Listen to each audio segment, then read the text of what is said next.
Linknya di-share kapan, Teh? Bentar lagi aja.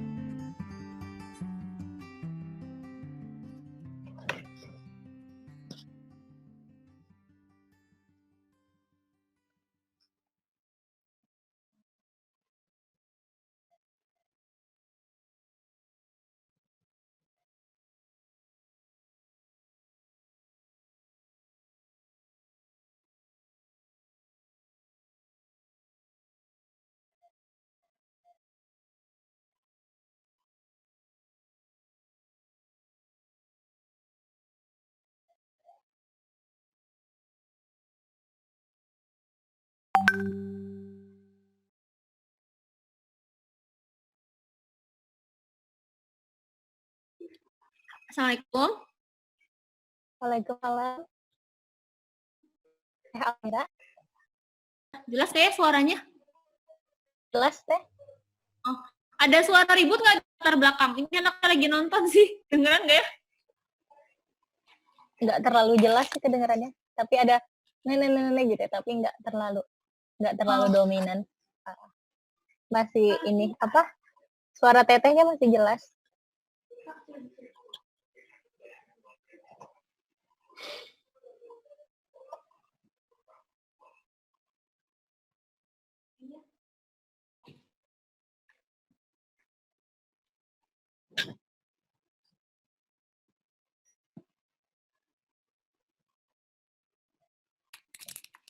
Ini langsung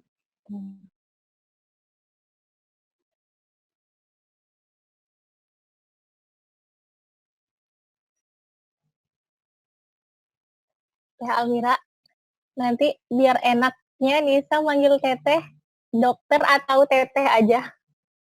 Gimana, Teh? Apa aja iya. boleh.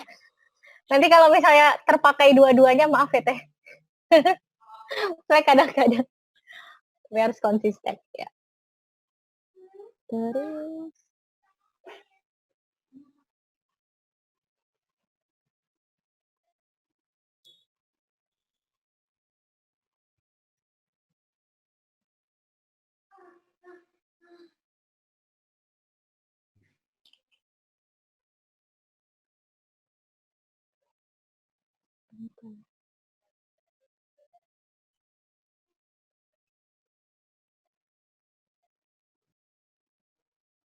ini Nisa invite pesertanya dulu ya, Teh ya.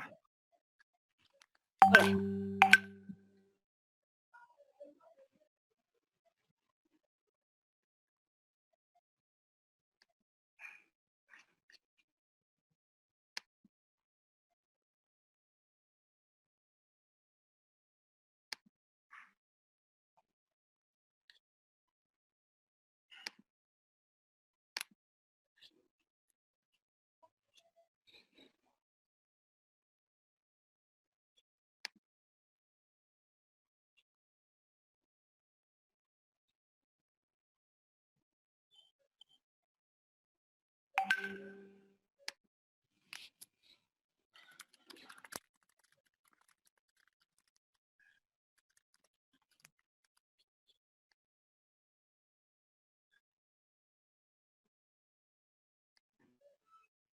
Teh Almira sekarang dinasnya di mana, Teh?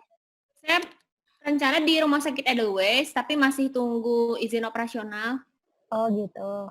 Sama di Klinik Perisaya Husada dan Klinik Unpad di Pati Ukur. Oh banyak ya, klinik Unpad. Klinik Sama lagi apa? Klinik Unpad dan Klinik Perisaya Husada. Prisa Husada. Perisaya Husada, iya. Perisai Husada. Oke.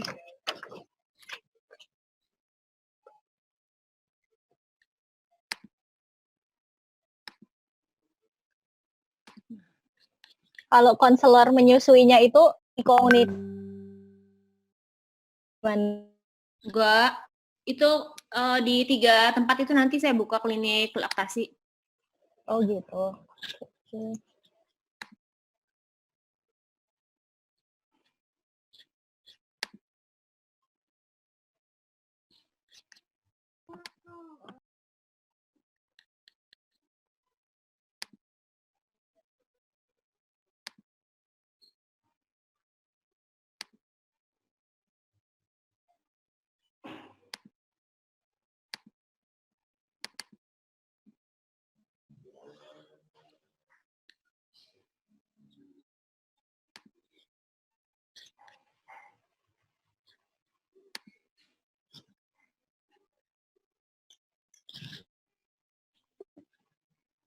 Udah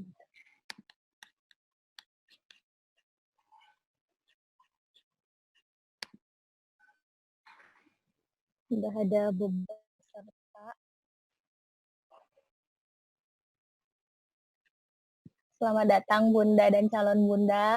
Kita nunggu teman-teman yang lain sebentar ya, sebelum dibuka diskusinya.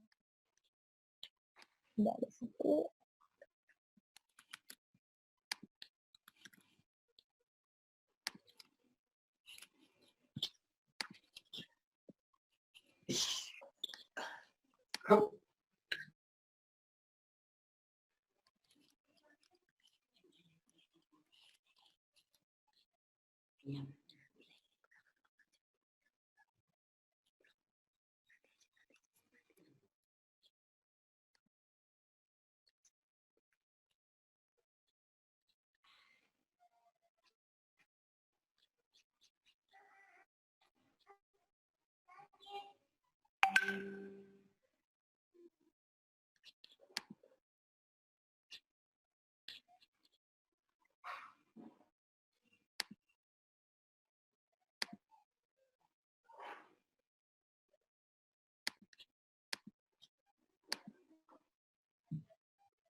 Assalamualaikum warahmatullahi wabarakatuh.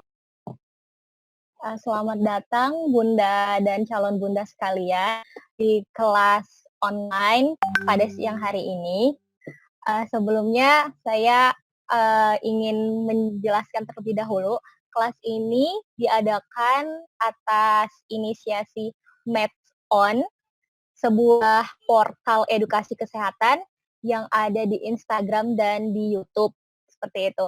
Lalu juga berkolaborasi dengan Kelas Bunda Sehat, yang merupakan platform edukasi kesehatan juga, tapi khusus untuk bunda dan calon bunda. Dan juga donasi teman-teman akan disalurkan ke Amanah Foundation, sebuah lembaga penyaluran dana yang menyediakan alat pelindung diri bagi tenaga kesehatan dan pembagian sembako bagi korban COVID-19, seperti itu. Sebelumnya, saya ingin memperkenalkan diri dulu. Nama saya Khairunisa SY, sebagai founder Kelas Bunda Sehat, yang insya Allah pada siang hari ini akan memandu acara kita pada siang hari ini. Di sini telah hadir bersama kita Dr. Elmira Aulianisa, seorang dokter spesialis anak sekaligus konselor laktasi. Beliau berpraktek saat ini ada di 2 tempat, yaitu di klinik Unpad di Pati Ukur dan klinik Risai Husada. Insya Allah jika sudah diterima akan ada di Rumah Sakit Elderways, seperti itu. Dokter Almira sudah siap untuk memberikan materi yang sangat bermanfaat ini? Yuk, boleh mulai. Oh iya. Ya. Siap ya dokter? Ya. Oke, kepada Bunda dan calon Bunda, sebelum belajar silakan berdoa dulu. Semoga kita bisa menyerap ilmu dari Dokter Almira dengan maksimal. Kepada Dokter Almira, saya persilakan. Assalamualaikum warahmatullahi wabarakatuh. Kepada para bunda semuanya ya, selamat siang. Yang lagi di rumah aja, siang ini kita coba berbagi ya. Ini ngobrol aja karena saya yakin banyak ibu di sini juga sudah berpengalaman ya, berpengalaman hamil, berpengalaman menyusui, dan bahkan mungkin berpengalaman untuk berpuasa selama hamil dan menyusui. Jadi ini berbagi. Ini saya saat ini juga sedang menjalani keduanya. Saya sedang hamil juga dan sedang menyusui juga. Jadi ini lumayan menghayati ya tentang materinya. Kenalkan, nama saya Almira. Saya dokter spesialis anak, lulus 2019 lalu. Saat ini sebetulnya masih ngurus perizinan di 3 tempat tadi ya, Rumah Sakit Edelweiss, Klinik Prisma Husada, dan juga Klinik Unpad di Pati Ukur. Sekaligus juga konselor laktasi juga. Oke. Kalau nanti ada yang mau ditanyakan boleh, mungkin di akhir sesi ya, teknis saya. Di akhir sesi, nanti pertanyaannya silakan Bunda semua drop di kolom chat. Gitu. Saya bacakan dokter. Ya, baik. Oke, kita mulai ya. Sesuai dengan permintaan dari panitia, ini sebelumnya kita bahas dulu mengenai kehamilan, kemudian mengenai proses menyusui itu sendiri, dan selanjutnya baru mengenai puasanya ya. Jadi supaya ini sekedar overview aja, karena saya yakin sebetulnya sih ibu-ibu sudah pada tahu juga sih ya rata-rata. Oke, ini yang akan dibahas. Ini untuk ibu-ibu hamil. Yang akan dibahas diantaranya adalah mengenai nutrisi selama kehamilan, kemudian adakah yang mesti dihindari selama hamil. Terus kita lihat ya dari trimester ke trimester, apa sih hal-hal kritisnya gitu. Kemudian bagaimana supaya bisa tetap sehat dan happy selama hamil, dan mengenai vaksinasi pada ibu hamil, baru nanti kita masuk ke dalam bagian menyusui untuk ibu hamil ya. Ini juga untuk ibu menyusuinya, kita akan bahas mengenai menyusuinya itu sendiri, tantangan ketika menyusui, petunjuk-petunjuk ya menyusui, mengenai pumping juga, sama kita bahas juga ya mengenai ASI dan susu formula. Oke, ini pertama-tama, ini nutrisi mengenai kehamilan. Jadi ada rekomendasi dari Academy of Nutrition and Dietetics ya. Mereka merekomendasikan apa sih sebetulnya komponen makanan sehat untuk ibu hamil ya, yang membedakan dengan nutrisi pada fase lainnya. Di antaranya 4 ini ya. untuk komponen healthy lifestyle-nya. Yang pertama adalah peningkatan berat badan yang appropriate, artinya yang tepat. Terlalu banyak juga tidak boleh, terlalu sedikit berbahaya. Kemudian yang kedua adalah diet yang seimbang, artinya mengandung semua komponen makanan. Yang ketiga, olahraga yang rutin ya. Jadi secara teratur 3 kali seminggu untuk durasi waktu 15 menit misalnya sampai 30 menit itu lebih baik daripada 1 kali seminggu durasi 1,5 jam. Kemudian yang keempat adalah pemberian suplementasi vitamin dan mineral. Kita lanjut ya. Nah ini yang tadi, ini adalah appropriate weight gain during pregnancy ya. Jadi sebelumnya kita harus tahu dulu indeks massa tubuh kita sebelum hamil tuh apa, bagaimana statusnya. Ini cara menghitungnya adalah dengan menghitung berat badan dibagi tinggi badan dalam kuadrat. Jadi berat badan kita dalam kilogram, kemudian dibagi tinggi badan kita dalam meter, kemudian dikuadratkan berapa hasilnya ya. Nanti kalau hasilnya ini berarti mau saya ya? Nisa, kursor saya kelihatan nggak? Iya. Kelihatan. Kursornya kelihatan? Kelihatan. Ya. Jadi kalau hasil ini berarti underweight, kalau di rentang ini normal, dan seterusnya. Kemudian nanti jadi target kenaikan berat badannya adalah ini dalam pon ya, berarti nanti dikonversi dulu ke dalam kilogram, kira-kira dibagi 2. Nah itu adalah target kenaikan berat badannya. Dan ini sih sebetulnya targetnya mulai tercapai di trimester kedua dan ketiga. Karena kalau trimester 1 kita ngejar peningkatan berat badan pasti susah, karena banyak ibu-ibu trimester 1 kan mengalami fase morning sickness ya, termasuk saya nih. Nah, jadi kita bekerja berat badan di trimester kedua. Jadi trimester 1 itu trimester untuk bertahan aja dulu dengan kondisi yang sekarang sebaik-baiknya. Nanti kita baru ngejarnya di trimester 2 dan 3. Nanti ini ada hubungannya juga dengan puasa ya. Kemudian, ini yang kedua tadi mengenai balance diet ya. Jadi, yang perlu dipastikan adalah makanan kita mengandung semua unsur. Jangan ada satu yang lebih banyak. Makanya kalau ada ibu-ibu yang biasanya vegetarian, pertimbangkanlah selama hamil di stop dulu vegetariannya. Atau mungkin diturunkan derajatnya jadi vegan gitu ya. Jadi harus mengandung semuanya. Karbohidrat, baik dari nasi, roti, dan lain-lain. Kemudian proteinnya juga, sayur-sayuran, buah-buahan, dan susu ya. Kemudian di sini juga ada rekomendasinya ini. Ada pertanyaan. Susu apakah boleh susu biasa atau lebih baik susu hamil ya? Nah, sebetulnya sih boleh-boleh aja susu non hamil. Cuman susu hamil itu dia kelebihannya adalah dia sudah fortified, jadi sudah diperkaya dengan banyak nutrien dan juga vitamin yang diperlukan oleh ibu hamil.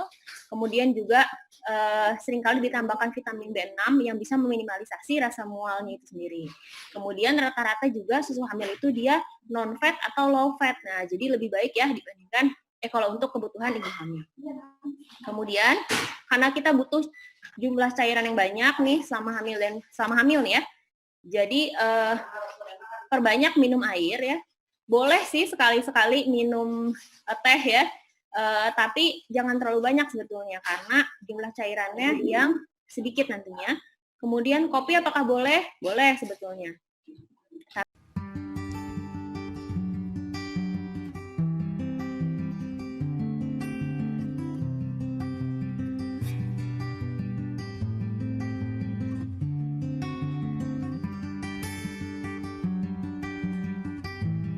Tapi ada batas kafein maksimal yaitu sebanyak kurang lebih 150 sampai 200 mg satu hari.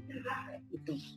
Kemudian ini ada pilihan dari jenis-jenis komponen makanannya ya.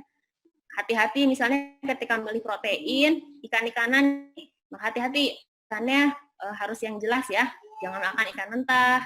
Hati-hati terhadap bahan merkuri. Kemudian untuk telur, ada baiknya memilih yang sudah diperkaya omega 3. Sayur-sayuran, ada baiknya memilih yang organik gitu ya.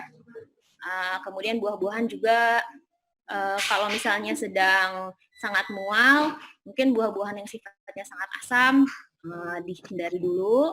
Kemudian dalam minyak juga lebih baik kalau minyaknya minyak zaitun ya, hindari penggunaan minyak. Kalaupun minyak sayur jangan minyak jelantah. Jadi jangan yang sudah pernah dipakai. Gitu mungkin ya. Kemudian selanjutnya ini rekomendasi dari ACOG ya, American College of Obstetrics and Gynecology. Ini adalah 4 elemen yang sangat penting untuk ibu hamil. Yang pertama ini adalah folat ya. Folat, asam folat, ini kadar yang dibutuhkan bahkan sebelum hamil pun 400 mikrogram. Jadi sebetulnya kalau ibu-ibu sudah berniat untuk hamil, ada bagusnya dia mulai minum suplemen yang mengandung asam folat.